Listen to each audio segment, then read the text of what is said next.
To run later on in the program. Kit Gum goes up there.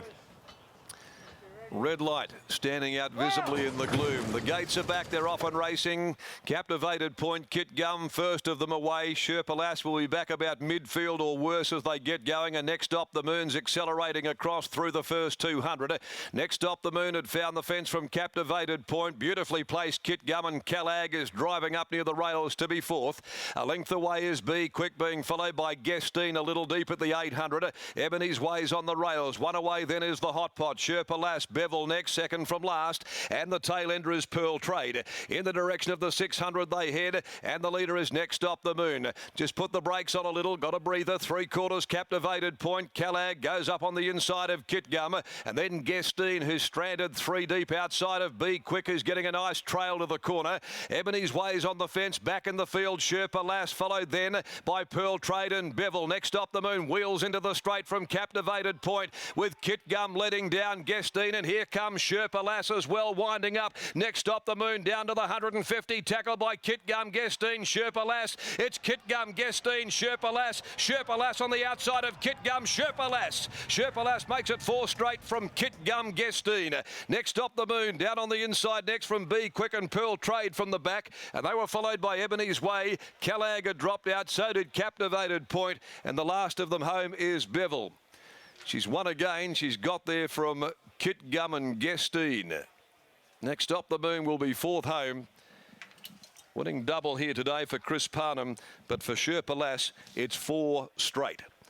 The Regano mare, she was doing her absolute best at the end of 1200 for Dan Morton, and has picked up Kit Gum, continuing its ultra consistent form. Guestine was brave after tramping 3 deep. And the pacemaker, Next Stop the Moon, just feeling the squeeze in the late stages, back there in 4th spot. Sherpa Lass for the Oakland Park stud, managed by Neville Duncan, is a Regano and highest honour mare. 4 out of 4 for her from the yard of Dan Morton here at Ascot.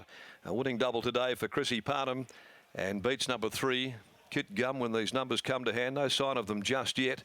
Going up on the infield board, Kit Gum by Thorn Dancer from Desert Tango. Paul Roberts, Joe Azzopardi for W. Wilmot, Ms. T. Bannister, Mrs. C. Wilmot, and Guestine by Red Hot Choice out of Lassie, and for Lex and Shirley Piper, Lulu Ciani, Jason Whiting.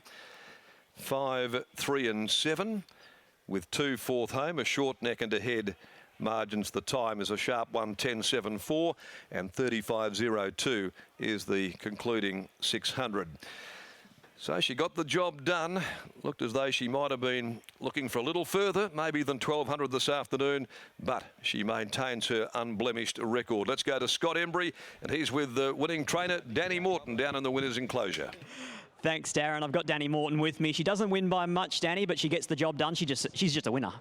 Yeah, she's a funny little thing. Like before the corner there, I thought, oh, you know, we're in trouble. She was, seemingly under pressure, but again, got the job done. What about, have you always thought that she'd be able to make 4 in a line from when you first set eyes on her? Yeah, you always want to presume that they can, but no, you never. Well, I don't get ahead of myself anyway, but she's just been a little jet to train. Her work, in between races, I couldn't fault, so I sort of came in with a degree of confidence with her. Yeah. Do you think she can continue getting better and better, as obviously the opposition's going to get tougher now? Well, that's the thing, she's going to have to meet better fields, but it's only a 4th start in a race, so she's still learning the craft herself, so I'd like to think she will. Would she need a set of blinkers at some stage? She sort of races like that, doesn't she? So yeah, it might be in the back of my mind to put them on at some point. What distance I don't know that 1200, 1100, but what do you think is her best trip?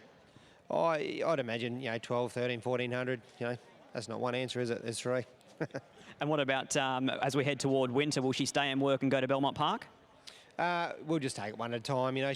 She's had a few runs this time round, and she's done a great job, so we'll probably put her aside at some point, but we'll just sort of see what's available for her first. Can we get a bit of an update on a stable favourite in Man Booker?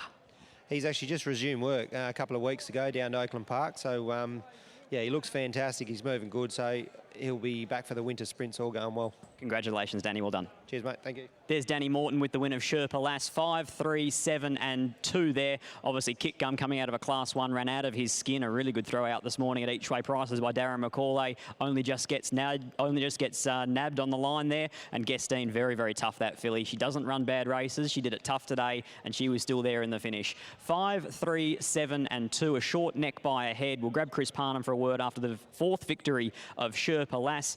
Chris, how did she travel in the run today? She looked maybe to be under a little bit of pressure before the corner.